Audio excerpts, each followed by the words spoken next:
in an examination 60% of students passed in Hindi. In an examination 60% of passed students in Hindi. 60% of students passed in Hindi. Come on. 70% students passed in English.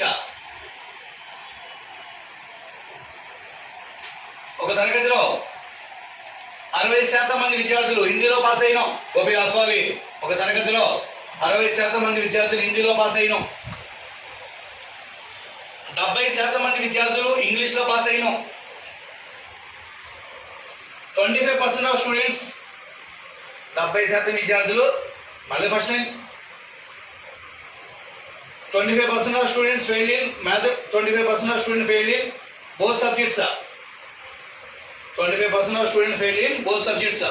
ఒక తరగతిలో 60% మంది విద్యార్థులు హిందీలో pass అయినాం. 70% మంది విద్యార్థులు ఇంగ్లీష్లో pass అయినాం. 25% మంది విద్యార్థులు రెండింటిలో ఫెయిల్ అయినట్లయితే పాయింట్ 1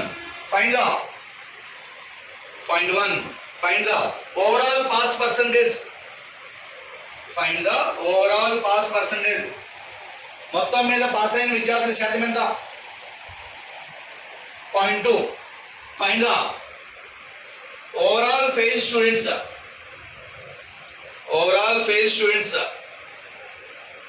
మొత్తం మీద ఫెయిల్ అయిన విద్యార్థుల శాతం ఎంత?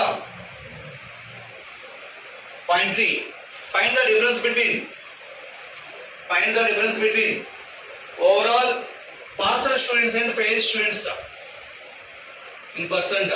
మొత్తం మీద పాస్ అయిన విద్యార్థులకు ఫెయిల్ అయిన విద్యార్థులకు మధ్య వ్యత్యాసం ఎంత? మొత్తం మీద పాస్ అయిన విద్యార్థులకు ఫెయిల్ అయిన విద్యార్థులకు మధ్య వ్యత్యాసం ఎంత? ఓకే పైకి ఒకసారి. In examination 60% of students passed in Hindi. హిందీలో 60% పాస్ అయ్యారంట. హిందీ ఇంగ్లీష్ 2 సబ్జెక్ట్స్ ఇచ్చాడు. హిందీ ఇంగ్లీష్. హిందీలో పాస్ అయిన వాళ్ళు ఎంతమంది చెప్పాడు? 60%. హిందీలో పాస్ అయిన వాళ్ళు 60% అంటే ఫెయిల్ అయిన వాళ్ళు 40%. Right. So English pass students is 70%. Pass 70 అంటే fail 30%. Right. 2 subjects Venn diagram అండి. సో వెన్ డయాగ్రామ్ తీసుకున్నాం. బోత్ ఫెయిల్ ఎంత చెప్పాడు మనకి? 25. Both fail 25%.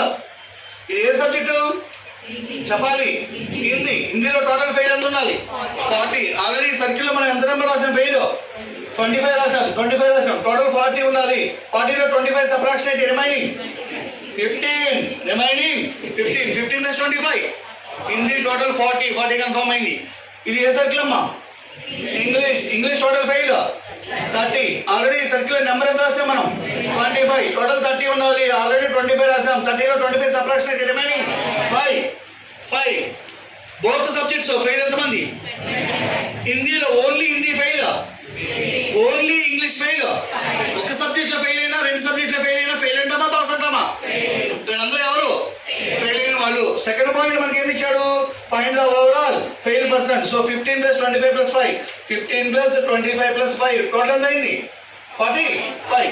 ఫెయిల్ అయిన వాళ్ళు 45% ఉంటే పాస్ అయిన వాళ్ళు ఎంతమంది అవుతారు చెప్పాలి? 55. అడిగింది థర్డ్ పాయింట్ ఏంటి? డిఫరెన్స్. 55కి 45కి డిఫరెన్స్ ఎంత అవుతుంది? 10% ఈజ్ ద డిఫరెన్స్ అండి. 10% is the difference. Stop the writing. So with Venn diagram చెప్పుకున్నాం, without Venn diagram.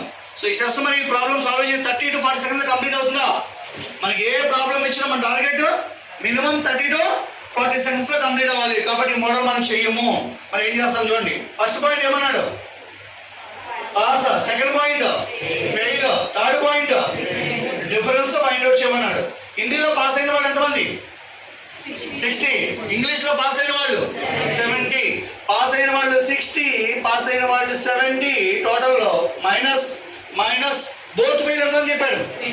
Both fail 25%. రెండింట్లో fail అయిన వాళ్ళు 25% అంటే రెండింట్లో పాస్ అయిన వాళ్ళు చెప్పాలి 75. ఆ 75 ని మైనస్ చేయండి. Pass adding both pass minus.